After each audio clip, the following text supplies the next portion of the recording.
সুপ্রিয় শিক্ষার্থী বন্ধুরা, আসসালামু আলাইকুম ওয়া রাহমাতুল্লাহি ওয়া বারাকাতুহু। সবাই ভালো আছেন তো নাকি? হ্যাঁ, আশা করছি সবাই ভালো আছেন। আর আমাদের যে পবিত্র ঈদ উদযাপিত হলো, সেটি আপনারা সুন্দর মতো পালন করেছেন যার যার মতো। আমিও ইনশাল্লাহ ভালো ছিলাম, সুস্থ ছিলাম, সুন্দর ছিলাম আপনাদের দোয়ায়। তো বেশ কয়েকদিন পরে আপনাদের সামনে হাজির হয়েছি। তো সবাইকে, যদিও ঈদ পার হয়ে গেছে তবু যেহেতু ঈদের পরে প্রথম ক্লাস, সবাইকে ঈদ মোবারক। ঠিক আছে? আচ্ছা, হ্যাঁ, অনেকেই কমেন্টস করছেন। শাবনুর জাহান, সুহি স্যার কেমন আছেন? ভালো আছি। রবার্ট, লন্ডন, প্রসেনজিৎ সাহা, মান্না, সালোয়া, রুম্পা, জাহিদ হাসান, ফজলে রাব্বি, সজীব। হ্যাঁ, সবাই জিজ্ঞেস করছেন স্যার কেমন আছেন। আমি ভালো আছি। আর সবার সালামের উত্তর আমি আবার নিয়ে নিচ্ছি। ওয়ালাইকুম আসসালাম ওয়া রাহমাতুল্লাহি ওয়া বারাকাতুহু। আমি ভালো আছি, সুস্থ আছি, সুন্দর আছি ইনশাল্লাহ। আর ঈদ ভালো কাটিয়েছি, গ্রামের বাড়িতে ছিলাম। নিশ্চয়ই আপনারা লাইভে দেখেছেন অনেকেই। আমি তাই না, পদ্মাতে মাছ ধরছিলাম এবং আপনাদের দেখানোর জন্য সেটি দিয়েছিলাম লাইভ করেই আমার গ্রুপে। তো যাই হোক, সবাই ভালো ছিলেন আশা করছি। তো আমরা আজকে ক্লাস শুরু করতে চাই, তাই না? জি, আমরা ঈদের পরে আজকের ক্লাস আমরা শুরু করব। তো আমরা কি দিয়ে পড়াশোনা শুরু করব বলেন? হ্যাঁ, ভালো আছি বাবা, আমি ভালো আছি। হ্যাঁ, ভালো আছি। মণিশঙ্কর নয়ন, অনেকদিন পর স্যারের হাসি মাখা মুখ। হ্যাঁ, এখন থেকে আবার নিয়মিত দেখবে ইনশাল্লাহ, তাই না? এখন থেকে আবার আমরা তো নিয়মিত শনি সোম বুধ রাত 9:30টায় আবার আমরা হাজির হয়ে পড়ব। জি, গুরু সালাম নিবেন। লিটন ইসলাম, হ্যাঁ লিটন শিষ্যর সালাম নিলাম। আমি সবার সালাম নিয়েছি। আমি যদি এতজনের সালাম বারে বারে নিতে যাই তাহলে সালাম নিতেই কি, আমি সবার পক্ষ থেকে সালামের উত্তর নিয়ে নিলাম। ঠিক আছে? হ্যাঁ স্যার, আপনাকে অনেক সুন্দর লাগছে। দীপালি রানী সরকার, ধন্যবাদ দীপালি। গান দিয়ে শুরু করেন স্যার। নাজমুল ইসলাম মাসুম, গান দিয়ে শুরু করব না গান দিয়ে শেষ করব? উম্মে কুলসুম, আসসালামু আলাইকুম স্যার। ওয়ালাইকুম আসসালাম। দীপু মিয়া, হ্যাঁ দীপু। মহিউদ্দিন মাহবুব শুভ, আধুনিক যুগ। হ্যাঁ আধুনিক যুগ মাহবুব। জহিরুল ইসলাম, ঈদ মোবারক স্যার। ঈদ মোবারক। মিসকল পার্টি, অগামগা পার্টি, গাধাগাধি, 3 দলীয় ঐক্য জোটের পক্ষ থেকে জানাই ঈদের শুভেচ্ছা। কি অগামগারা কি হাজির? অগামগা, গাধাগাধি আর মিসকল পার্টি কিন্তু সাবধানে ক্লাস করতে হবে। মিসকল পার্টি আমাদের ক্লাসের মাঝখানে ঢুকে কিন্তু মিসকল দেওয়া যাবে না, ঠিক আছে? মাঝে মাঝে মিসকল দিলে কিন্তু আমরা ঝামেলায় পড়ে যাব, তাই না?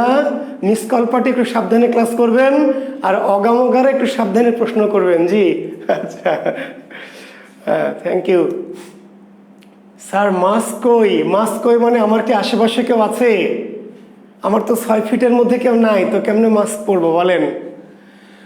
আলভি, জি স্যার। এই যে অগামগারা বলছে জি স্যার। নয়ন বিশ্বাস, হ্যাঁ হ্যাঁ। মিস কল পার্টি রেডি তো নাকি? ঠিক আছে, অনেকদিন পরে আবার মিস কল পার্টির সামনে হাজির হলাম। অগামগা পার্টি, ঠিক আছে, আমরা এবার রেডি, ক্লাস করব। ঠিক আছে, ওকে, থ্যাংক ইউ। তাহলে আমরা আছি হচ্ছে আধুনিক যুগ। জি হ্যাঁ, আমরা আধুনিক যুগ শুরু করেছি অলরেডি, ভূমিকাটা করেছিলাম। আজকে আমরা আধুনিক যুগ শুরু। আলভি, আমি অগামগা, ঠিক আছে। আলাভি অগামগা একটা পেয়েছি। হ্যাঁ, আমিও মিস করছিলাম আপনাদের আসলে, সত্যি। কারণ পরিবারের পরে শিক্ষার্থীরাই কিন্তু আমার সব কিছু। আমার যে পরিবার, আমার বাবা মা, আমার ফ্যামিলি, তাই না, আমার বাচ্চারা, আমার স্ত্রী, এই পরিবারটির বাইরে কিন্তু শিক্ষার্থীরাই আমার সব কিছু। আমি আপনাদের অনেক মিস করছিলাম। এটি কত নম্বর ক্লাস? নাম্বারের সাথে কোনো সাথ নেই সুহামনি, আমাদের নাম্বার নাই, আনলিমিটেড ক্লাস। আজকে আমরা আধুনিক যুগের ক্লাস শুরু করব। জি, তো ঠিক আছে, আমরা শুরু করছি।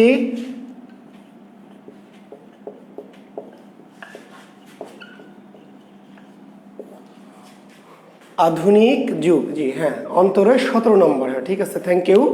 17 নম্বর এই ক্লাসটি।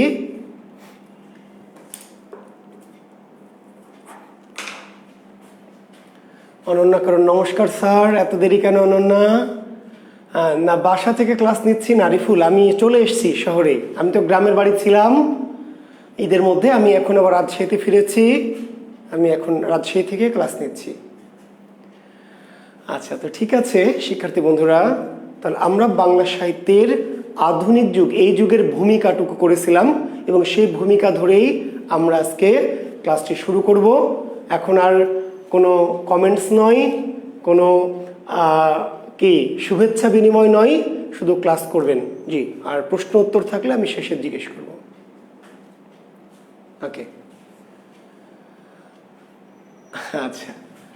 তো শিক্ষার্থী বন্ধুরা, তাহলে আমি আবার বলছি, মাঝখানে আপনারা গান হবে আজকে ক্লাস শেষে। হ্যাঁ দেখা যাক, গান ইনশাল্লাহ আমরা চেষ্টা করব, কথা দিয়েছি। গান কখন হবে? এখন গান কি শুরুতে শুনবেন না শেষে শুনবেন বলেন, আপনাদের ইচ্ছা। গান কি শুরুতে না শেষে? আপনারা কমেন্টস করবেন যেভাবে। আমি একটি গান করব আপনাদের জন্য, যেহেতু কথা দিয়েছিলাম, কথা দিলে তো কথা রাখতেই হয়। আর আমি হয়তো শুরুতে বা শেষে একটি গান করব, আপনারা যখন চান। এখন চাইলে শুরুতে গান দিয়ে শুরু করব, আর না হলে শেষে। জি হ্যাঁ, রমজানুল ইসলাম সুজন, সুজন চলে এসেছে শেষে। জি ওকে, থ্যাংক ইউ। তাহলে শেষে, থ্যাংক ইউ। তাহলে ওকে, নো কমেন্ট স্যার, আমরা এখন পড়বো। জি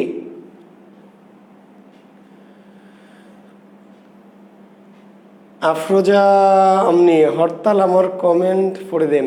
আচ্ছা শেষে, থ্যাংক ইউ। তাহলে আমরা শেষে গান করব। তার আর কমেন্টস নয়, আর কোনো কমেন্টস না, আমি কিন্তু আর কোনো কমেন্টস দেখবো না। জি থ্যাংক ইউ। হ্যাঁ, অতিরিক্ত কথা বলবেন না এবং অযথা কমেন্টস আর করবেন না। জি আমরা যেহেতু বলেছি, অনেকে বলছেন শেষে, তাহলে আমি শেষে গান দিয়ে শেষ করবো। জি থ্যাংক ইউ, ধন্যবাদ। স্টপ। আপনারা যদি অনেক কমেন্টস করেন অতিরিক্ত, তাহলে আমি কিন্তু ক্লাস নিতে আমার সমস্যা হয়। ঠিক আছে, জি আমি বুঝেছি। শেষে আমরা গান গেয়ে শেষ করবো। জি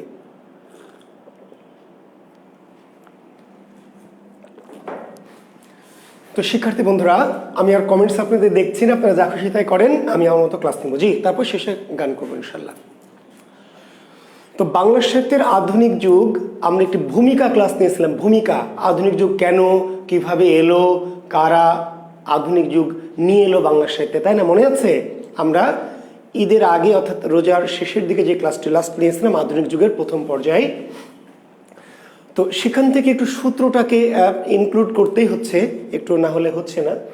তো আধুনিক যুগ 1801 সাল থেকে বাংলা সাহিত্যে শুরু হয়েছে, অর্থাৎ 19 শতকের প্রথম থেকে। বাংলা সাহিত্যের আধুনিক যুগের সূচনা ঘটেছে কখন? ঊনবিংশ শতকের প্রথমে। ঊনবিংশ শতকের প্রথমে, অর্থাৎ 1801 সালে। বাংলা সাহিত্যে আধুনিক যুগ কাদের অবদান? ইংরেজদের। কোন প্রতিষ্ঠানের? তাহলে আমরা বলেছিলাম ফোর্ট উইলিয়াম কলেজ, মনে আছে? এবং 1801 সালের পূর্বে তথা 1800 সাল পর্যন্ত, 650 থেকে 1800 তথা প্রাচীন এবং মধ্যযুগ, এই সুদীর্ঘকাল ব্যাপী বাংলা সাহিত্যের যে দুটি যুগ, এই যুগে কোনো নাটক সৃষ্টি হয়েছে না, কোনো উপন্যাসের সৃষ্টি হয়েছে না, কোনো মহাকাব্যের সৃষ্টি হয়েছে না, কোনো ছোট গল্প না, কোনো প্রহসন না, কোনো ট্র্যাজেডি না। শিক্ষার্থী বন্ধুরা, আবার বলছি, খুব গুরুত্বপূর্ণ একটা কথা শুনে নেবেন। বাংলা সাহিত্যের প্রাচীন যুগ তথা 650 থেকে শুরু করে একদম 1800 সাল পর্যন্ত বাংলা সাহিত্যে কবিতা এবং কাব্যের বাইরে কোনো কিছু নেই। কবিতা এবং কাব্যগ্রন্থের বাইরে কোনো ধরনের সাহিত্য বাংলা সাহিত্যে সৃষ্টি হয়নি। কেন? কারণ নাটক, প্রবন্ধ, উপন্যাস, ছোট গল্প, ঠিক আছে, প্রহসন, এগুলো লিখতে হলে গদ্য ভাষায় লিখতে হয়। অর্থাৎ 1800 সাল পর্যন্ত বাংলা সাহিত্যে গদ্য ভাষার সৃষ্টি হয়নি। সাহিত্যিক গদ্য, মুখে কথা বলার ভাষা গদ্য, কিন্তু বাংলা ভাষায় সাহিত্যিক গদ্যের সূচনা ঘটেছে কখন? 1801 সালে। সাহিত্যিক গদ্য, এই গদ্য শুরু করেছে কে? বাংলা সাহিত্যে গদ্যের সূচনা ঘটেছে কার হাতে? বাংলা সাহিত্যে গদ্যের সূচনা ঘটেছে কার হাতে? উইলিয়াম কেরির হাতে। উইলিয়াম কেরি, মনে আছে তো? জি, উইলিয়াম কেরি। কত সালে? 1801 সালে উইলিয়াম কেরি রচিত কথোপকথন। কথোপকথন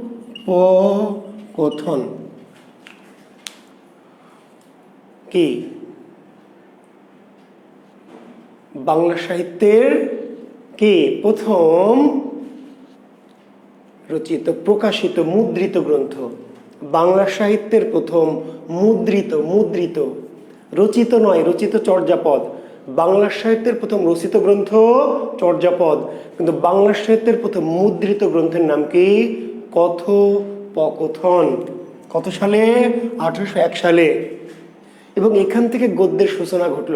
বাংলা সাহিত্যে গদ্যের সূচনা ঘটেছে কার হাত ধরে? উত্তরে কি বলবেন? উইলিয়াম কেরির হাত ধরে।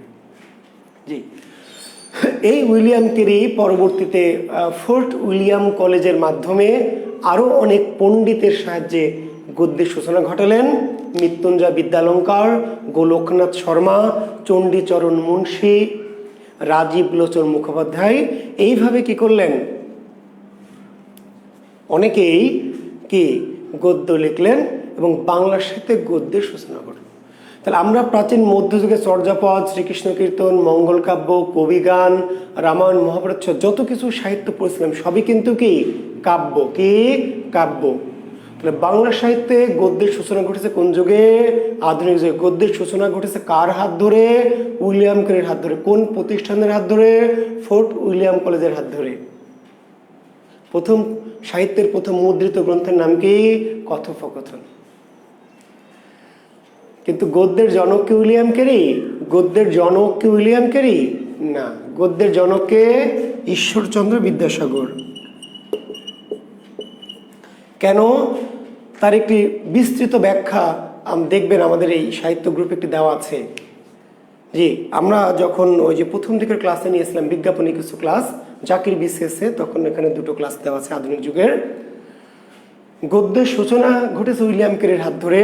গদ্যের সূচনা শুরু করেছে উইলিয়াম কেরি, কিন্তু জনককে ঈশ্বরচন্দ্র বিদ্যাসাগর। কেন? সার্থক গদ্য। বাংলা সাহিত্যের প্রথম সার্থক গদ্যের শুরু হয়েছে ঈশ্বরচন্দ্র বিদ্যাসাগরের হাত ধরে। সার্থক বা প্রকৃত গদ্য, বাংলা সাহিত্যের প্রথম সার্থক বা প্রকৃত গদ্যের রচয়িতাকে ঈশ্বরচন্দ্র বিদ্যাসাগর। কত সালে প্রথম প্রকৃত গদ্য রচিত হয়েছে? 1847। 47 বছর পর 1801 সালে প্রথম গদ্য। আর সার্থক বা প্রকৃত গদ্য কত সালে? 1847 সালে। রচয়িতাকে ঈশ্বরচন্দ্র। ফলে বাংলা গদ্যের জনককে ঈশ্বরচন্দ্র বিদ্যাসাগর। উইলিয়াম কেরি শুরু করেছে, সূচনা করেছে, আরম্ভ করেছে, কিন্তু জনক হয়নি। কারণ জনক হতে হলে কি সার্থক বা সফল হতে হয়। উইলিয়াম কেরি লিখেছে কিন্তু সফল হতে পারেনি। ফলে সফল বা সার্থক গদ্যের রচয়িতা ঈশ্বরচন্দ্র। তাহলে গদ্যের জনক ঈশ্বরচন্দ্র বিদ্যাসাগর। প্রথম প্রকৃত গদ্য গ্রন্থের নাম কি? বা প্রকৃত বা সার্থক গদ্যের দৃষ্টান্ত কোনটি? মনে আছে আপনাদের? বেতাল পঞ্চবিংশতি। জি, বাংলা সাহিত্যের প্রথম সার্থক বা প্রকৃত গদ্যের দৃষ্টান্ত কোনটি? বেতাল পঞ্চবিংশতি। বেতাল পঞ্চবিংশতি। রচয়িতাকে ঈশ্বরচন্দ্র। ঈশ্বরচন্দ্রের প্রথম গ্রন্থের নাম কি? বেতাল পঞ্চবিংশতি। কত সালে বেরিয়েছে? 1847 সালে। বাংলা সাহিত্যের প্রথম প্রকৃত বা সার্থক গদ্যের দৃষ্টান্ত। ঠিক আছে?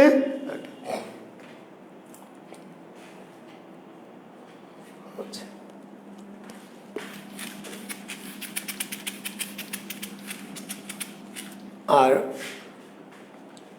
আর এই যে গদ্যের মধ্যে প্রথম তিনি কি করলেন? ঈশ্বরচন্দ্র বিদ্যাসাগর জ্যোতি চিহ্ন বা ছেদ চিহ্নের প্রচলন ঘটালেন।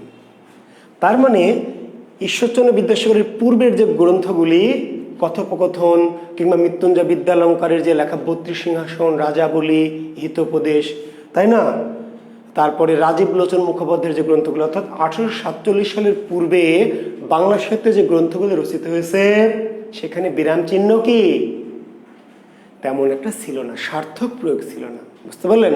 তাহলে বাংলা গদ্যে প্রথম বিরাম চিহ্নের প্রয়োগ ঘটানকে, প্রচলন ঘটানকে, বিরাম চিহ্নের জনককে?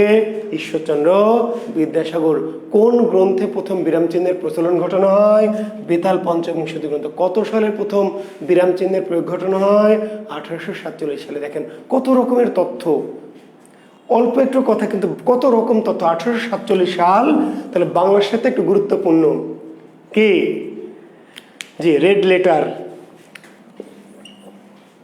1847 সাল বাংলা সাহিত্যে কি অত্যন্ত গুরুত্বপূর্ণ একটি সাল। বুঝতে পারলেন? মনে রাখবেন। আচ্ছা, এরপর বাংলা গদ্যকে প্রথম পাঠ্যসূচির বাইরে নিয়ে এলেন, পাঠ্যসূচির বাইরে যিনি নিয়ে এলেন তার নাম রাজা রামমোহন রায়।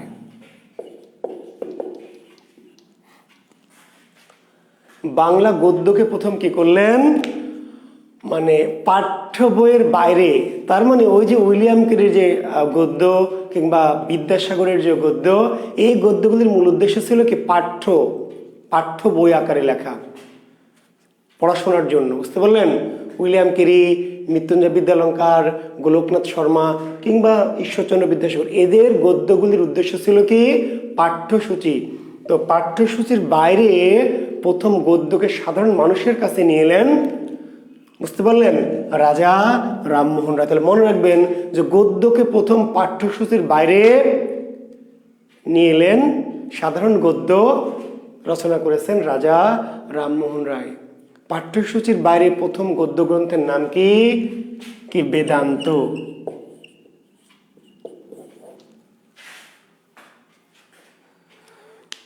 পাঠ্যসূচির বাইরে প্রথম প্রবন্ধ গ্রন্থের রচয়িতা রাজা রামমোহন রায়, আর পাঠ্যসূচির বাইরে প্রথম প্রবন্ধ গ্রন্থের নাম কি?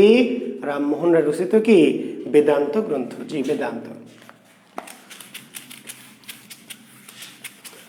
আর বাংলা গদ্যকে প্রথম চলিত রীতির করে তৈরি করলেন। বাংলা গদ্যকে প্রথম চলিত রীতিতে রচনা করলেন যিনি, তার নাম হলো প্রমথ চৌধুরী। চলিত রীতি যাকে বলা হয় চলিত রীতির জনক। চলিত রীতির জনককে, চলিত রীতির স্রষ্টাকে কে? প্রমথ চৌধুরী। কোন গ্রন্থে প্রথম চলিত রীতি চালু করা হয়? গ্রন্থে নয়, কোথায়?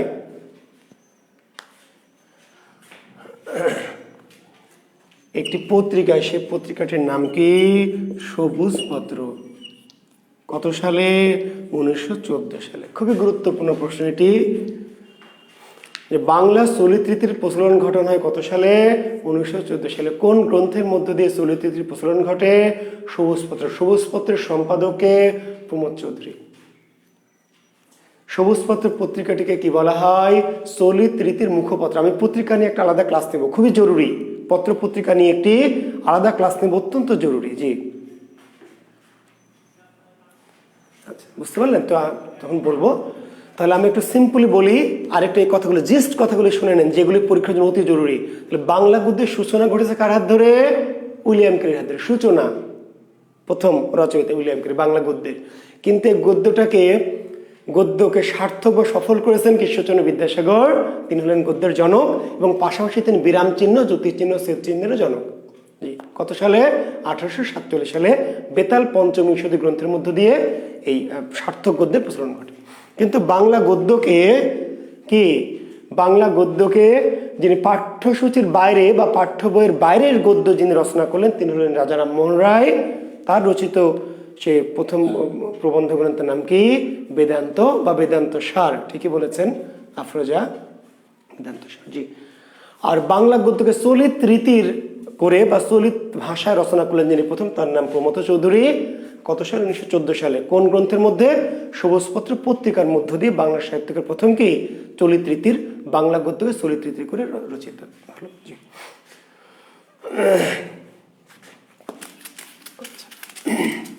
এখন গদ্য তৈরি হয়ে গেল।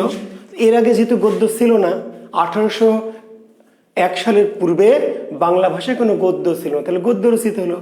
গদ্যের পরে তাহলে এলো কি উপন্যাস, গদ্যের পরে রচিত হলো উপন্যাস। জি, বাংলা সাহিত্যের প্রথম উপন্যাস, বাংলা সাহিত্যের প্রথম উপন্যাসের নাম কি? কে? আলালের ঘরে দুলাল। আলালের ঘরে দুলাল, বাংলা সাহিত্যের প্রথম উপন্যাসের নাম আলালের ঘরে দুলাল। রচয়িতাকে প্যারীচাঁদ মিত্র। কিন্তু ভদ্রলোকের নাম আসলে প্যারীচাঁদ মিত্র নয়, এই ভদ্রলোকের নাম কি? টেকচাঁদ ঠাকুর। ভদ্রলোকের নাম আসলে টেকচাঁদ। আপনারা কি দেখতে পাচ্ছেন এদিকে? টেকচাঁদ ঠাকুর। জি, আমরা যাকে বলছি প্যারীচাঁদ মিত্র তার নাম আসলে কি? টেকচাঁদ ঠাকুর। ঠিক আছে, আচ্ছা, তাহলে এই উপন্যাসের জনক কি প্যারীচাঁদ মিত্র? তাহলে উপন্যাসের জনক কি প্যারীচাঁদ মিত্র? না, ওই যে কাহিনী, যে কারণে উইলিয়াম ক্যারি জনক না, বুঝতে পারলেন? তার মানে প্যারীচাঁদ মিত্র উপন্যাসের সূচনা করেছে, শুরু করেছে, প্রথম রচয়িতা, কিন্তু জনক নয়। কেন জনক নয়? প্যারীচাঁদ মিত্রের উপন্যাসটি সার্থক হয়নি, সার্থক সফল হয়নি। স্যার কেন হয়নি? আমি বারবার বলেছি যে সফল বা সার্থক হতে হলে কিছু মানদণ্ড আছে। সাহিত্য কেন সার্থক হয়, কিভাবে সফল হয়? সাহিত্য সমালোচনা বোঝেন? রিটেনের শিক্ষার্থী আছেন কেউ? রিটেনের আছেন? রিটেনের শিক্ষার্থী যদি কেউ থাকেন তাহলে তাদের জন্য বলছি যে ওই যে সাহিত্য সমালোচনা লিখবেন না, সাহিত্য সমালোচনা, যে গদ বাঁধা বাজারে প্রচলিত যে অগামগা জগা বই পুস্তক আছে, সাহিত্য সমালোচনা কিন্তু সেখানে নাই। সাহিত্য সমালোচনা মানে একটা সাহিত্য সার্থক কিনা, কতটুকু সার্থক, বুঝতে পারলেন? তো সাহিত্য সার্থক হওয়ার কিছু মানদণ্ড আছে। কাহিনী কেমন, ভাষা কেমন, সংলাপ কেমন, চরিত্র কেমন, চরিত্রের বিকাশ কেমন, ঠিক আছে? তো এগুলো দিয়ে কি হয়? সার্থক হয়। তো প্যারীচাঁদ মিত্রের যে প্রথম লেখা উপন্যাস আলালের ঘরে দুলাল কত সালে একটু লিখে নেন? 1858। তাহলে বাংলা সাহিত্যের প্রথম উপন্যাস কত সালে প্রকাশিত হয়েছে? 1858 সালে প্রথম উপন্যাস। 1858 সালে প্রথম, কিন্তু প্রথম সার্থক উপন্যাস 1865 সালে। বাংলা সাহিত্যের প্রথম সার্থক বা প্রকৃত উপন্যাস 1865 সালে। উপন্যাসটির নাম কি? দুর্গেশ নন্দিনী। রচয়িতাকে সবাই জানেন আপনারা, বঙ্কিম। জি, তাহলে বাংলা সাহিত্যের প্রথম উপন্যাস হচ্ছে আলালের ঘরে দুলাল 1858 সালে, কিন্তু প্রথম প্রকৃত বা সার্থক উপন্যাসটির নাম হচ্ছে দুর্গেশ নন্দিনী। প্রথম প্রকৃত বা সার্থক উপন্যাসটির নাম হচ্ছে দুর্গেশ নন্দিনী। কত সালে? 1865 সালে প্রথম প্রকৃত বা সার্থক উপন্যাস।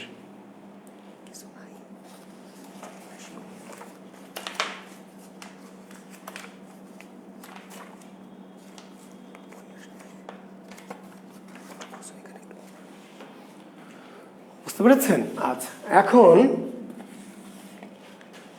তাহলে এর আগে কি আর উপন্যাস রচিত হয়নি? এর পূর্বে? জি, এর পূর্বেও রচিত হয়েছে। এর পূর্বেও উপন্যাস, আলালের ঘরে দুলালের পূর্বে উপন্যাস রচিত হয়েছে, যদিও উপন্যাস হয়নি। উপন্যাস রচিত হয়েছে কিন্তু উপন্যাস হয়নি। কি?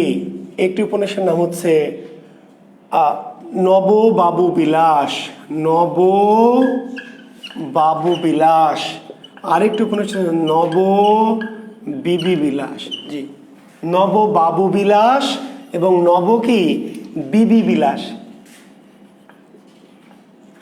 দেখেন, নববাবু বিলাস এবং কি নব বিবি বিলাস।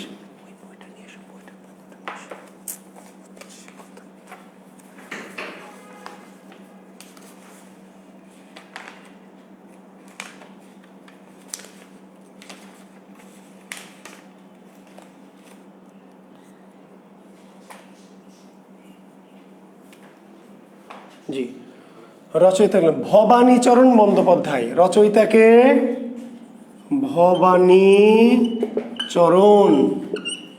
ভবানীচরণ বন্দ্যোপাধ্যায়। নব বাবু বিলাস এবং নব বিবি বিলাস, এই উপন্যাস দুটি আসলে উপন্যাস হয়নি। জি, উপন্যাসের মতো করে লিখেছেন ভবানীচরণ বন্দ্যোপাধ্যায়, উপন্যাসের মতো লিখেছেন, কিন্তু উপন্যাস কি হয়নি। যদি হতো তাহলে তো প্রথম উপন্যাস আমরা বলতাম এটাকে, তাই না? জি, তাহলে নববয় কত সালে একটু লিখে নেন। 1825 এবং 32। গুরুত্বপূর্ণ নয়, তবু একটু লিখে নেন 1825 এবং 1832 সালে। তারও আগে কলিকাতা কমলালয় নামে, কলিকাতা কমলালয় ইনারই লেখা, এরও আগে কলিকাতা কমলালয় 1823। এই গ্রন্থগুলি আমি আবার বলছি জরুরি না, কিন্তু আমি ইতিহাসটা যেহেতু বলছি, যে উপন্যাসের মতো কিছুটা কাহিনী আছে, কিছুটা চরিত্র আছে। ভবানীচরণ বন্দ্যোপাধ্যায় কিন্তু বাংলা সাহিত্যের প্রথম উপন্যাসিক হতে পারত। তার কলিকাতা কমলালয় 1823 সালে, নব বাবু বিলাস, নব বিবি বিলাস, এই গ্রন্থগুলি উপন্যাসের মতো, কিন্তু উপন্যাস নয়। বুঝতে পেরেছেন? জি, আরো একটি গ্রন্থ যেটিকে বলা হয় প্রায় উপন্যাস, প্রায়, জি, ফুলমণি ও করুণার বিবরণ। গ্রন্থটির নাম লিখে নেবেন। এই তিনটা গ্রন্থ হচ্ছে একটু জরুরি। গ্রন্থটির নাম ফুলমণি ও করুণার বিবরণ। ফুলমণি ও করুণার বিবরণ, এটা 1852 সালে এটি প্রকাশিত হয়েছে। রচয়িতা হচ্ছে Anna Catherine Mullens. Anna Catherine Mullens. জি, এই গ্রন্থটিকে অনেকেই উপন্যাসের মর্যাদা দিয়ে ফেলেছেন, তবে আমি আবার বলছি এটিও উপন্যাস নয়। উপন্যাসের কি মতো প্রায় উপন্যাস, প্রায়, জি, প্রায় প্রেমিকা আর কি, মানে প্রেমিকা ভাব, কিন্তু এই হতে হতে আবার কি এই প্রেম হতে আর হয়নি, কেটে গেছে আর কি, বুঝেন নাই? জি, ভাব হয়ে আর ব্যাটে বলে সংযোগ ঘটেনি, আর হয়নি। জি, কিন্তু ভাব ছিল, চোখে চোখে তাকানো, আকার ইঙ্গিতে সবই কাছাকাছি এসে গিয়েছিল, আর একটু হলে কাম হয়ে যেত, কিন্তু একটুর জন্য কি হয়নি। জি, অ্যানা ক্যাথরিন ম্যালেন্স, কেউ বলেছেন হ্যানা ক্যাথরিন ম্যালেন্স, কেউ বলেছেন অ্যানা ক্যাথরিন মুলেন্স। যেহেতু পর্তুগিজ শব্দ, উচ্চারণগত একটু ভেরিয়েশন আছে, এটা নিয়ে মাথা ঘামানোর দরকার নাই। অ্যানা ক্যাথরিন ম্যালেন্স বা হ্যানা ক্যাথরিন ম্যালেন্স, বা কেউ বলেছেন যে মুলেন্স।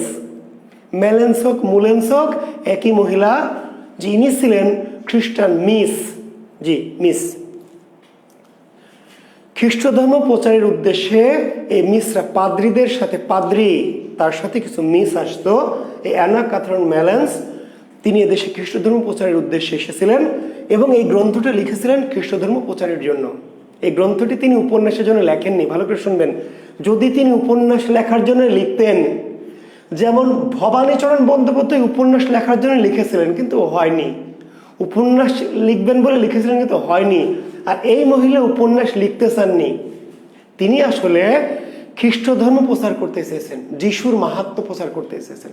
তো যিশুর মাহাত্ম্য প্রচার করতে গিয়ে ফুলমণি যিশুর করুণা কিভাবে লাভ করেছে, যিশুর পথে থেকে কিভাবে যিশুর মাহাত্ম্য লাভ করেছে, আর করুণা নামক একটি মেয়ে যিশুর পথে না এসে কি করে তার জীবনটা এলোমেলো হয়ে গেছে, এরকম একটি। তার মানে যিশুর কথা মতো চললে বা যিশুর গুণগান করলে তার জীবনে ভালো হবে, আর যিশুর যদি পথ অনুসরণ করা না যায় তাহলে জীবনটা কষ্টের হবে। এটি ছিল এই কাহিনীটির উদ্দেশ্য। এর মধ্যে কাহিনী তৈরি হয়েছে, ঘটনা তৈরি হয়েছে, চরিত্র তৈরি হয়েছে, কিন্তু উপন্যাস হয়নি। আবার বলছে কেন? কারণ লেখিকা উপন্যাস লিখতে চাননি। উপন্যাস লিখতে চাইলে এটি শেষ পর্যন্ত উপন্যাস হয়ে যেত, কিন্তু তিনি চেয়েছিলেন কি খ্রিস্ট ধর্মের মাহাত্ম্য প্রচার। ফলে এটি উপন্যাসের অনেকগুলি গুণ থাকা সত্ত্বেও উপন্যাস নয়, প্রায় উপন্যাস, প্রায়। জি, বুঝতে পারলেন? ফলে বাংলা সাহিত্যের প্রথম উপন্যাসের মর্যাদা পেল ওই যে আলালের ঘরে দোলার 1858 সালে গিয়ে। আর এটিও সার্থক হলো না, সার্থক হলো কত সালে? 1865 সালে দুর্গেশ নন্দিনী। জি, কথা পরিষ্কার? কোনো ভেজাল আছে? পরিবেশটা সুন্দর না? জি, ঢেলে দিই, খাবেন? ঢেলে দিব? ঠিক আছে। তাহলে 1865 সালে কি বাংলা সাহিত্যের প্রথম প্রকৃত বা সার্থক উপন্যাস। ফলে উপন্যাসের জনককে? উপন্যাসের জনক হচ্ছে বঙ্কিম। উপন্যাসের জনক বঙ্কিম। জি, আমরা কিন্তু উপন্যাস নিয়ে আবার ক্লাস নিব আলাদা। আচ্ছা, এরপরে 1866 সালে একটি উপন্যাস, যার নাম কি? কি কপাল কুণ্ডলা। কপাল কুণ্ডলা, ঠিক আছে? জি, তাহলে বাংলা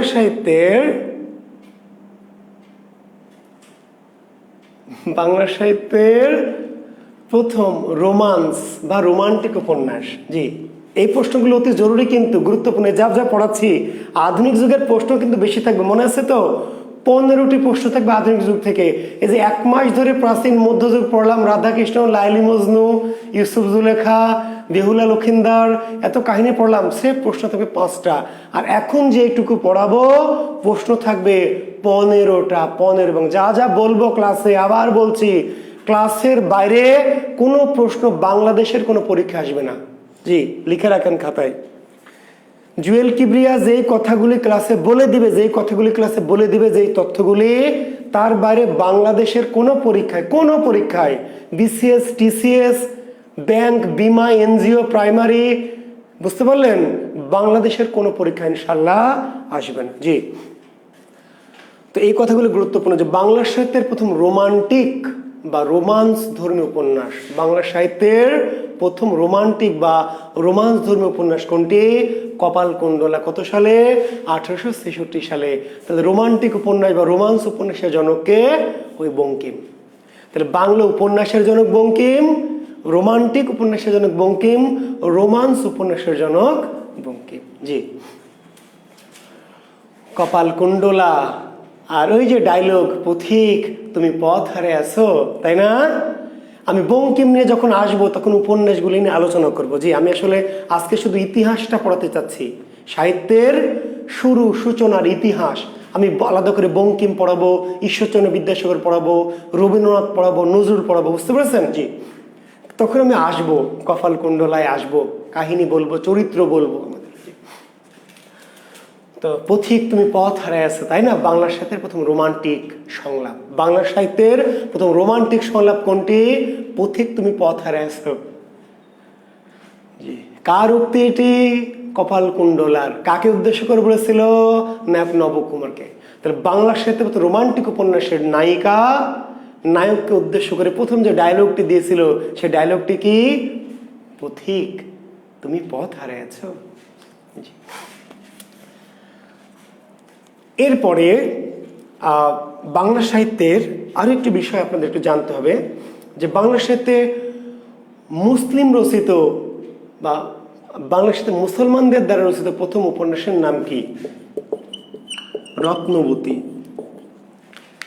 বাংলা সাহিত্যে মুসলমানদের দ্বারা রচিত, মুসলিম সাহিত্যিকদের দ্বারা রচিত প্রথম উপন্যাসের নাম কি? রত্নবতী। কত সালে?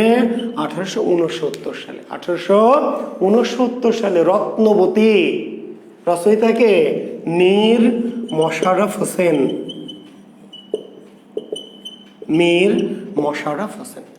তাহলে বাংলা সাহিত্যের প্রথম মুসলিম উপন্যাসিকের নাম কি? মীর মশাররফ। বাংলা সাহিত্যের প্রথম মুসলিম উপন্যাসিকের নাম কি?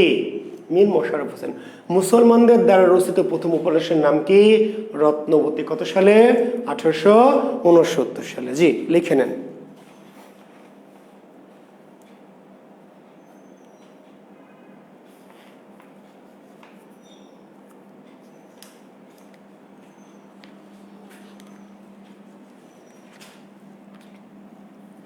ঠিক আছে, লিখেছেন?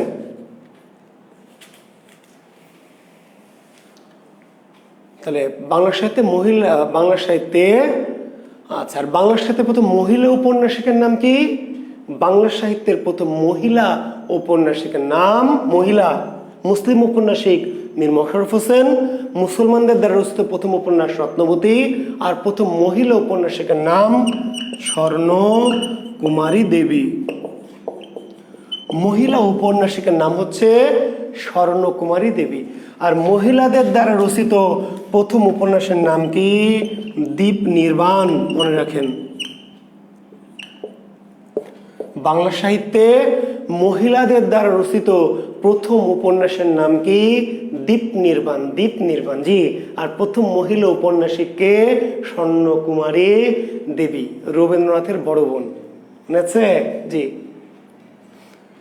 রবীন্দ্রনাথের অগ্রজ বড় বোন এই স্বর্ণকুমারী দেবী বাংলা সাহিত্যের প্রথম মহিলা উপন্যাসিক। আর বাংলা সাহিত্যের কি আধুনিক উপন্যাসের জনককে? আধুনিক উপন্যাসের জনক রবীন্দ্রনাথ ঠাকুর। বাংলা সাহিত্যের আধুনিক উপন্যাসের জনক রবীন্দ্রনাথ ঠাকুর। আর বাংলা সাহিত্যের প্রথম সার্থক আধুনিক উপন্যাস কোনটি? চোখের বালি। কত সালে? 1903। তাহলে এর আগে কি আধুনিক উপন্যাস লেখা হয়নি? এর আগে আধুনিক উপন্যাস লেখা হয়েছে, কিন্তু সার্থক আধুনিক হয়নি। এর আগে অনেক আধুনিক উপন্যাস আছে, কিন্তু সার্থক আধুনিক উপন্যাস হচ্ছে চোখের বালি। বাংলা সাহিত্যের প্রথম সার্থক বা প্রকৃত আধুনিক উপন্যাস চোখের বালি, রবীন্দ্রনাথ ঠাকুর। ফলে আধুনিক উপন্যাসের জনক। দেখবেন 37 বা 38 BCS এর প্রশ্ন একটা দেখবেন, আধুনিক উপন্যাসের জনককে। অনেকে কিন্তু বঙ্কিম দিয়ে দিয়েছে। জি, আধুনিক উপন্যাসের জনক রবীন্দ্রনাথ। তাহলে উপন্যাসের জনক বঙ্কিম, রোমান্টিক উপন্যাসের জনক বঙ্কিম, রোমান্স উপন্যাসের জনক বঙ্কিম, কিন্তু আধুনিক উপন্যাসের জনক রবীন্দ্রনাথ ঠাকুর। আধুনিক উপন্যাসের জনক রবীন্দ্রনাথ ঠাকুর। ক্লিয়ার? আর মহিলা উপন্যাসিক স্বর্ণকুমারী দেবী। মহিলাদের দ্বারা রচিত প্রথম উপন্যাস দীপ নির্বাণ। আর প্রথম মুসলিম ঔপন্যাসিক মীর মশাররফ হোসেন। আর মুসলমানদের দ্বারা রচিত প্রথম উপন্যাসের নাম কি? রত্নবতী। বাংলা সাহিত্যের অস্তিত্ববাদী উপন্যাসের জনক কে? অস্তিত্ববাদী উপন্যাসের জনক সৈয়দ ওয়ালিউল্লাহ।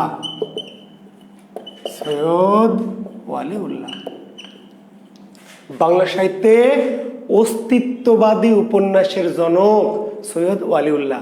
বাংলা সাহিত্যের প্রথম অস্তিত্ববাদী উপন্যাস কোনটি? লাল সালু। কত সালে? 1948। বাংলা সাহিত্যের প্রথম অস্তিত্ববাদী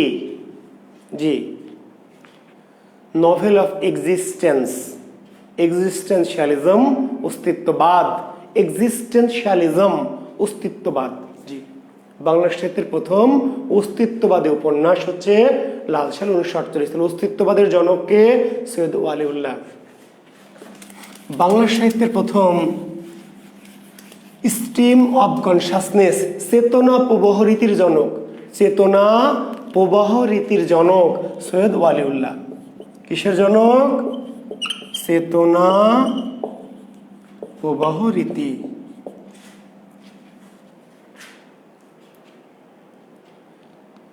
বাংলা সাহিত্যের চেতনা প্রবাহ রীতির জনককে? চেতনা প্রবাহ।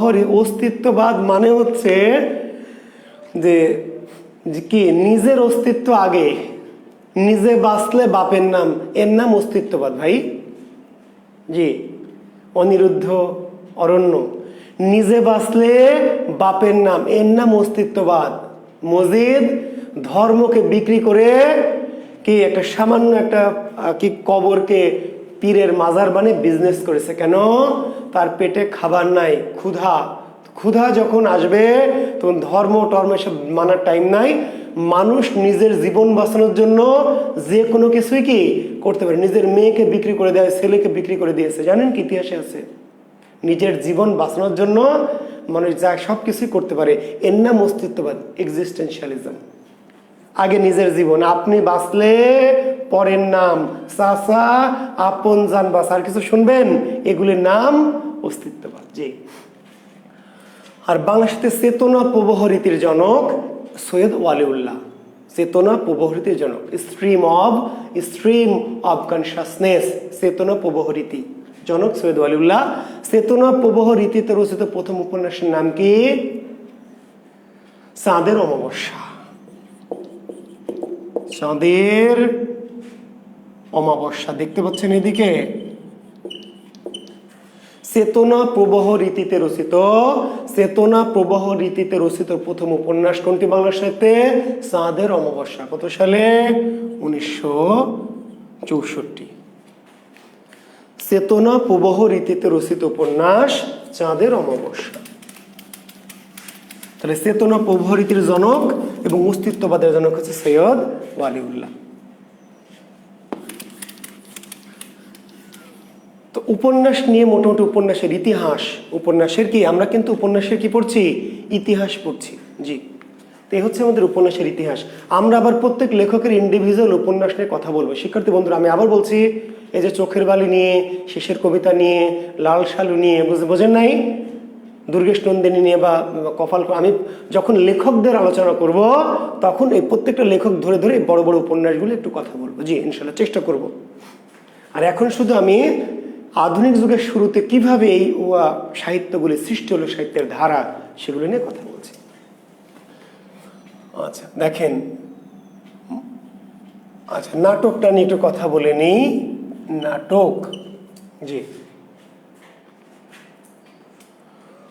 আচ্ছা, এরপরে বাংলা সাহিত্যে নাটক সৃষ্টি হলো।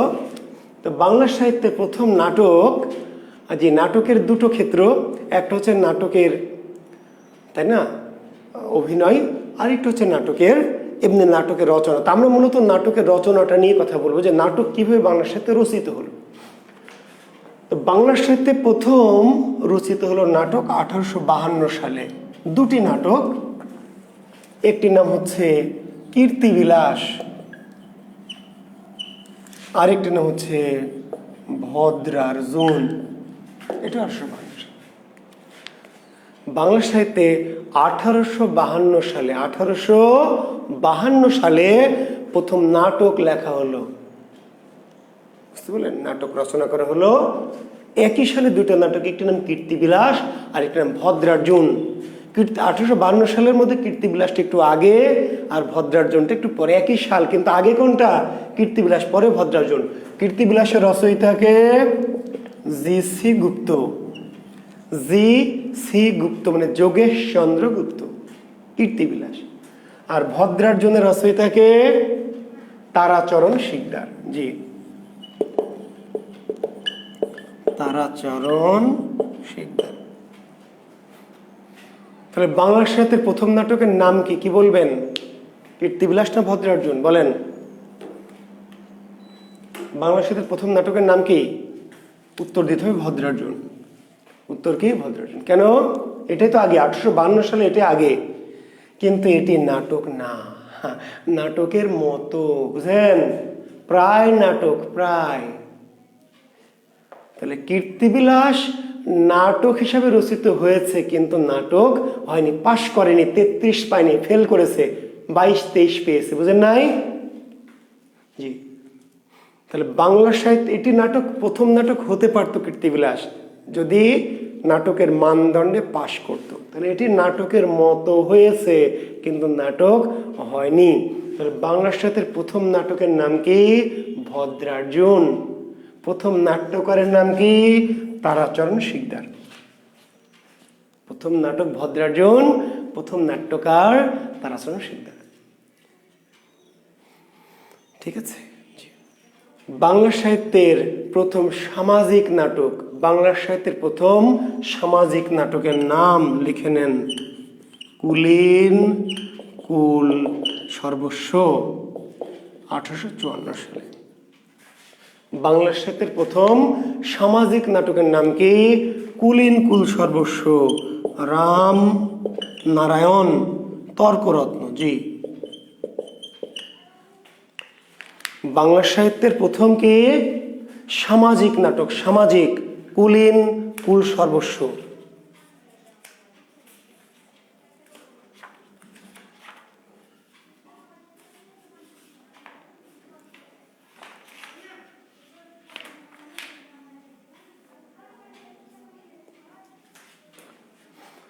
দেখেছেন, কুলীন কুল। তাহলে বাংলা সাহিত্যের প্রথম কি? সামাজিক নাটক। তাহলে প্রথম সামাজিক নাটকের রচয়িতাকে রামনারায়ণ তর্করত্ন। প্রথম সামাজিক নাটক কোনটি?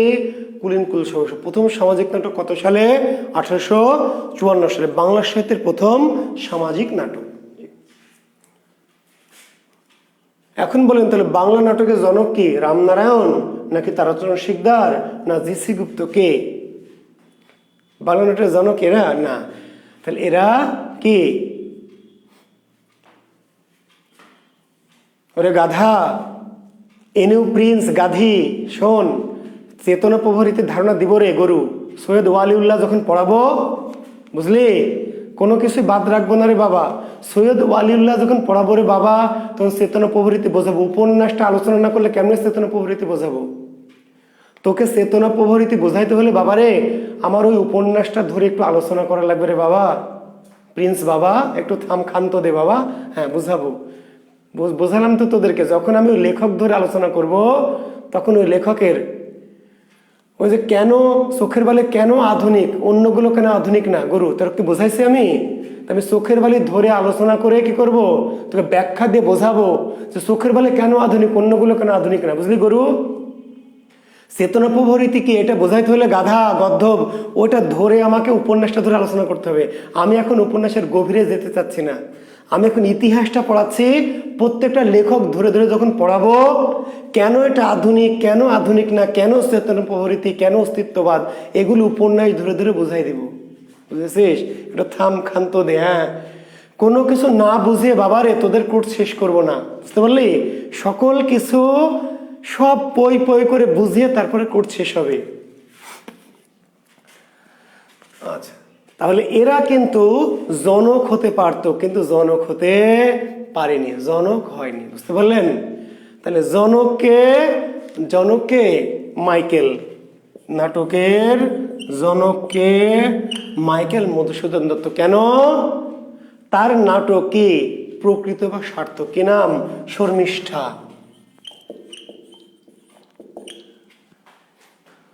কত সালে? 1859। তাহলে বাংলা সাহিত্যের প্রথম সার্থক বা প্রকৃত নাটকের নাম কি? বাংলা সাহিত্যের প্রথম সার্থক বা প্রকৃত নাটকের নাম হচ্ছে শর্মিষ্ঠা। তার মানে এর আগে গোটা 30 নাটক রয়েছে। শর্মিষ্ঠার আগে বাংলা সাহিত্যে 1852 সাল থেকে 59 পর্যন্ত গোটা 30 নাটক রচিত হয়েছে, কিন্তু সেগুলি পাশ করেছে কেউ কেউ, কিন্তু A+ পায়নি। তাহলে বাংলা সাহিত্যের প্রথম A+ পাওয়া, জি 80 পাওয়া নাটক কোনটি? মাইকেল মধুসূদন দত্তের শর্মিষ্ঠা। কত সালে? 1859। নাটকের জনককে মাইকেল মধুসূদন দত্ত। শর্মিষ্ঠা কি জাতীয় নাটক? শর্মিষ্ঠা কি জাতীয় নাটক?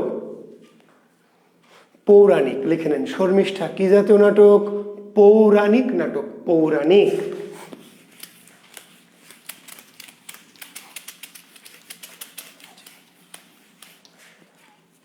এরপরে 1860 সালে পদ্মাবতী,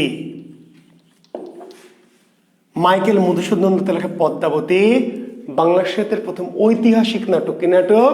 ঐতিহাসিক নাটক। জি, তাহলে বাংলা সাহিত্যের প্রথম ঐতিহাসিক নাটক কোনটি? পদ্মাবতী। ওই যে আমরা যে আলাওলের পদ্মাবতী বললাম, আলাওলের পদ্মাবতী একই কাহিনী, শুধু এটা হলো পদ্মাবতী ছিল কাব্য, আর এটা হলো পদ্মাবতী কি নাটক। কাহিনী ঘটনা অনেকটাই সেম টু সেম, একেবারে সেম সেম না, অনেকটা সেম সেম। জি, বাংলা সাহিত্যের প্রথম ঐতিহাসিক নাটক পদ্মাবতী। কত সালে? 1860 সালে। রচয়িতাকে মাইকেল মধুসূদন দত্ত। 1861 সালে কি? কৃষ্ণ কুমারী। বাংলা সাহিত্যের প্রথম কি সার্থক ট্র্যাজেডি। বাংলা সাহিত্যের প্রথম সার্থক ট্র্যাজেডির নাম কি? কৃষ্ণকুমারী। কত সালে? 1800। তাহলে ট্র্যাজেডি জনককে মাইকেল মধুসূদন দত্ত। এই বেটা মাইকেলের জীবনী যখন পড়াবো, মাইকেলের জীবনী, তখন কিন্তু আমার ক্লাসের হা করে শোনা লাগবে। মাইকেল মধুসূদন দত্তের জীবনী যখন আপনাদেরকে আমি আলোচনা করব, তখন আমার ক্লাস এরকম করে হা করে শুনতে হবে, বুঝতে পারলেন? আমার দুজন ব্যক্তিকে নিয়ে চলচ্চিত্র নির্মাণ করার ইচ্ছা আছে। যে ইচ্ছা আছে, আল্লাহ যদি বাঁচিয়ে রাখে কিংবা আমার সেই ইয়েটা দেয়, মাইকেল এবং কবি নজরুল, কাজী নজরুল এবং মাইকেল মধুসূদন দত্ত, এই দুজন গ্রেট। এদের দুজনের জীবনী নাটকীয়, অনেক মানে নোবেল পুরস্কার প্রাপ্ত সিনেমার চেয়েও এদের জীবনটা সিনেমাটিক। আমার ইচ্ছা আছে, শক্তি থাকবে কিনা জানি না, তাই যদি সময় সুযোগ ব্যাটে বলে সব কিছু সংযোগ হয়, তবে দুজন ব্যক্তিকে নিয়ে আমি দুটি চলচ্চিত্র নির্মাণ করব। এটি আমার স্বপ্নের মধ্যে আছে আর কি, জি, ভবিষ্যৎ পরিকল্পনার মধ্যে আছে। বাদ বাকি জি সময় বলে দিবে। তো মাইকেল মধুসূদন দত্ত কি? নাটকের জনক, ঐতিহাসিক নাটকের জনক, ট্র্যাজেডির জনক। কিসের জনক? ট্র্যাজেডি। আরো অনেক কিছুর জনক, জি, সেই জনকগুলো আমি মাইকেলকে যখন পড়াবো, আরো মেলা কিছুর জনক। অথচ যে মাইকেল বলেছিল বাংলা ভাষা কি? Poor, nasty, shabby, disgusting, uneducated, uncivilized. Bangla ভাষা কোনো ভাষা হলো? এটা মুসি ম্যাথরের ভাষা, মেসুনির ভাষা, বুঝতে পারলেন? এই মাইকেল মধুসূদন দত্ত বাংলা ভাষাকে অবজ্ঞা করে বলেছিল বাংলা ভাষা কোনো কি ভাষা না, এটি মুচি ম্যাথরের ভাষা, ডোম চাড়ালের ভাষা, মেসুনির ভাষা। আমি বাংলা ভাষায় সাহিত্য রচনা করব না। কোন ভাষায় সাহিত্য রচনা করব? ইংরেজি ভাষায়। I would be Shakespeare, I would be Shakespeare. জি, অথচ সেই মাইকেল বাংলা সাহিত্যে মেলা কিছুর আব্বা। মাইকেল মধুসূদন দত্ত বাংলাকে ঘৃণা করেছে, কিন্তু সেই মাইকেল বাংলা সাহিত্যে মেলা কিছুর কি, অনেক কিছুর কি, বাংলা সাহিত্য পরিপূর্ণতা পেয়েছে মাইকেলের হাতে। জি, তো সেই প্রসঙ্গ নিয়ে মাইকেলকে আমি আলোচনা করব। এখন আর বললেন না স্যার মাইকেলকে একটু বলেন স্যার, বাবারে একটু ধারাবাহিকভাবে আমাকে আসতে দাও, ঠিক আছে? আমি সবই বলবো, কিন্তু একটু সিকোয়েন্সটা মেনটেন করতে হবে। জি, মাইকেলকে নিয়ে বলবো। তাহলে মাইকেল 1859 সালে লিখলেন শর্মিষ্ঠা, বাংলা সাহিত্যের প্রথম প্রকৃত বা সার্থক নাটক। জি, তাহলে নাটকের জনক মাইকেল মধুসূদন দত্ত। প্রথম ঐতিহাসিক নাটক পদ্মাবতী 1860 সালে, তাহলে ঐতিহাসিক নাটকের জনক মাইকেল। বাংলা সাহিত্যের প্রথম ট্র্যাজেডি হচ্ছে কৃষ্ণকুমারী 1861 সালে, তো ট্র্যাজেডির জনককে মাইকেল। কিন্তু এখানে আরেকটি ঘটনা আছে। আচ্ছা, বাংলা সাহিত্যে মুসলমানদের, আচ্ছা শেষ করে এখান থেকে। আচ্ছা, বাংলা সাহিত্যের প্রথম গণজাগরণমূলক নাটক, বাংলা সাহিত্যের প্রথম গণজাগরণমূলক নাটক 1860 সালে রচিত নীলদর্পণ।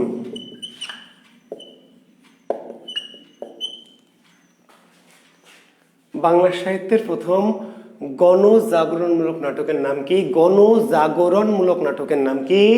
নীলদর্পণ। কত সালে রচিত হয়েছে? 1860 সালে। রচয়িতাকে দীনবন্ধু মিত্র। গণজাগরণমূলক নাটক মানে কি? যেই নাটকের মধ্য দিয়ে মানুষকে কি করতে চাওয়া হয়েছে? জাগরণ ঘটাতে চাইছে। নীলদর্পণ নাটককে বলে উদ্দেশ্যমূলক নাটক। কি মূলক? উদ্দেশ্যমূলক নাটক, বুঝতে পারলেন? নীলদর্পণ। আর এই যে আমার ইব্রাহিম পাইক আছে, আমার স্টুডেন্ট আরো কেউ কেউ আছে, এগুলো এত সুন্দর করে নোট করে সমাজে ছড়াই দিবে, আর আমার কেরামতি সব শেষ, তাই না? এই যে ক্লাসে যা পড়াচ্ছে, যে আলোচনা করছি, এই প্রচলিত অগামগা জগা বইয়ে অনেক কিছুই আছে, অনেক কিছুই নাই। এই যে আপনারা নোট করে বাজারে ছেড়ে দিবেন, তখন ওই বইগুলা সমৃদ্ধ হবে। জি, তাই না? আপনারা বাজারে যেই ছাড়বেন, আর ওই সব বই কি করবে জানেন? ওই বইওয়ালারা এই জুয়েল কিবরিয়ার ক্লাস থেকে এইগুলো নোট টুকে টুকে নিয়ে ওই বই সমৃদ্ধ করবে, বাজারে ছাড়বে। জি, কাজে নোট মোট এত সুন্দর করে দিয়ে আমার মার্কেট নষ্ট করে দেন না, তাই না? আর আমার কাছে কেউ আসবে না, যে বাজারেই তো পাওয়া যায়, জুয়েল কিবরিয়া যা পড়ায় সব বাজারে আছে, অযথা স্যারের কাছে যে লাভ কি, তাই না? আমার সব গোমর বাজারে ওপেন করে দিচ্ছেন, তাই না? জি, তাহলে বাংলা সাহিত্যের প্রথম গণজাগরণমূলক নাটক নীলদর্পণ। গণজাগরণমূলক মানে এই নাটকটি হচ্ছে উদ্দেশ্যমূলক, এটা আসলে সাহিত্য লেখার জন্য লেখা হয়নি, সাহিত্য রচনাকারের উদ্দেশ্যে নাটকটি রচনা হয়নি। কেন রচনা করা হয়েছে? একটি উদ্দেশ্য নেই। কি উদ্দেশ্য?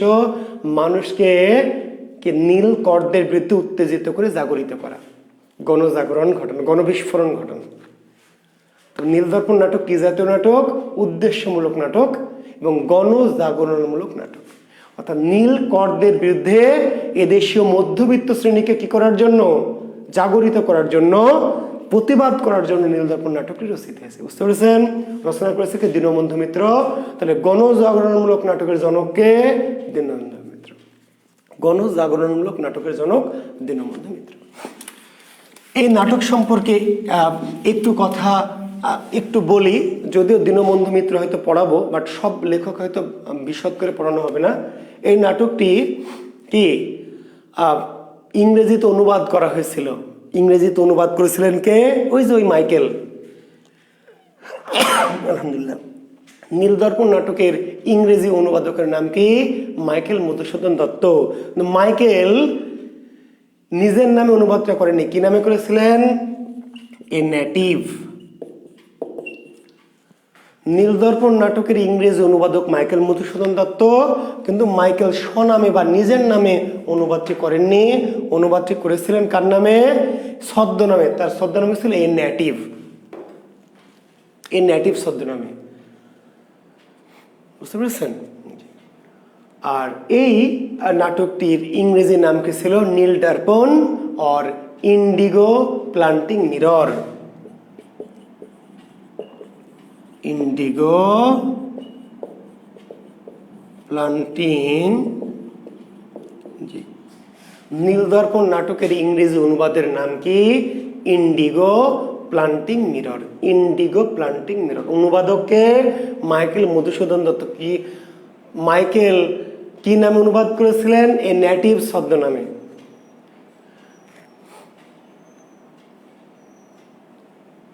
আর এই অনুবাদের একটি কপি পাঠানো হয়েছিল ব্রিটেনের হাউস অফ কমন্স। এই অনুবাদের একটি কপি কোথায় পাঠানো হয়েছিল?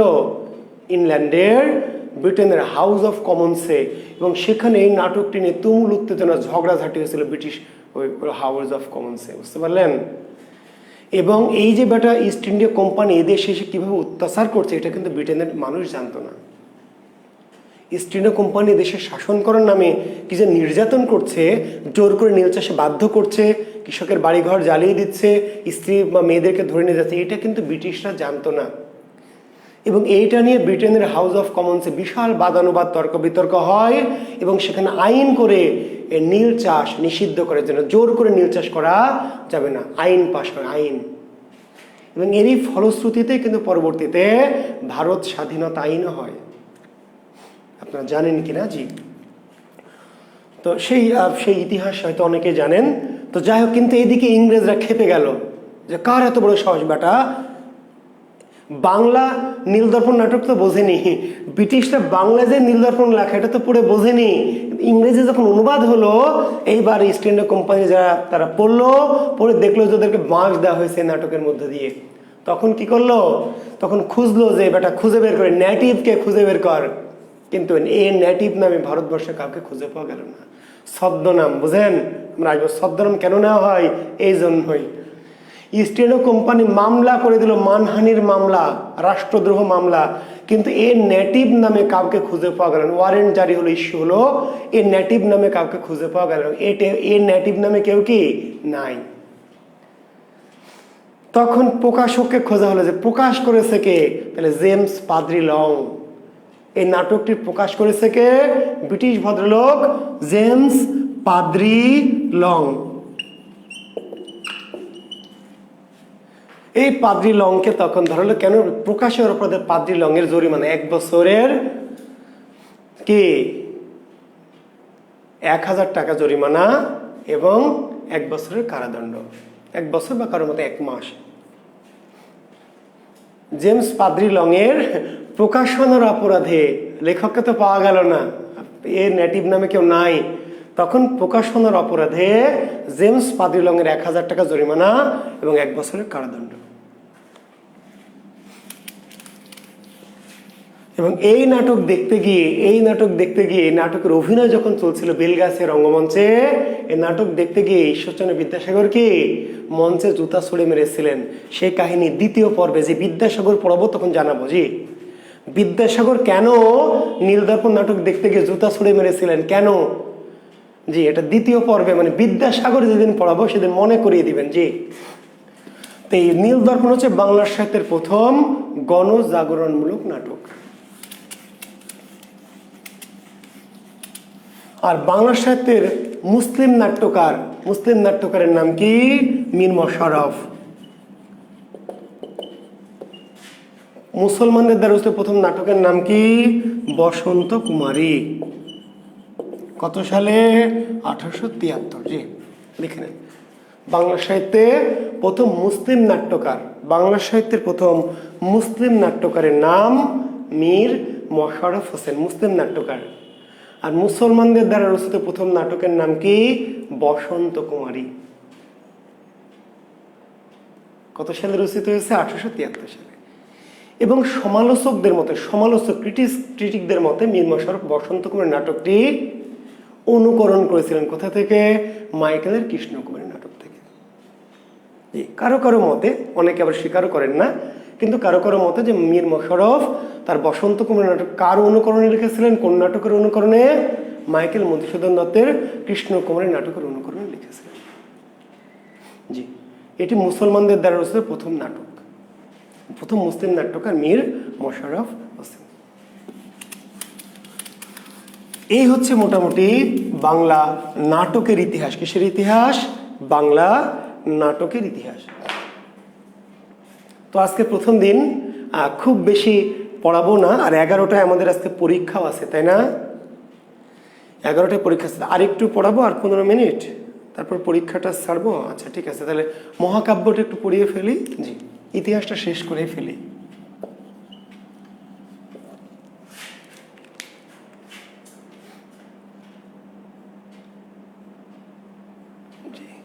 আচ্ছা, কি করব বলেন? মহাকাব্যের ইতিহাসটা পড়ে শেষ করব, করে পরীক্ষা নিব, নাকি এটা শেষ করে আগামী দিন মহাকাব্যটা আগামী দিনের জন্য রাখবো? বলেন, কমেন্টস করেন।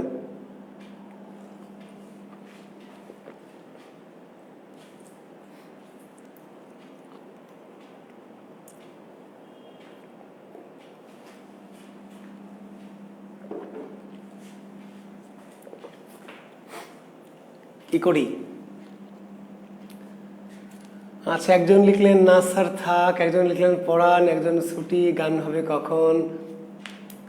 ওরে আল্লাহ, আগামী দিন, নেক্সট ডে, পড়ান স্যার। আর কেউ বলেন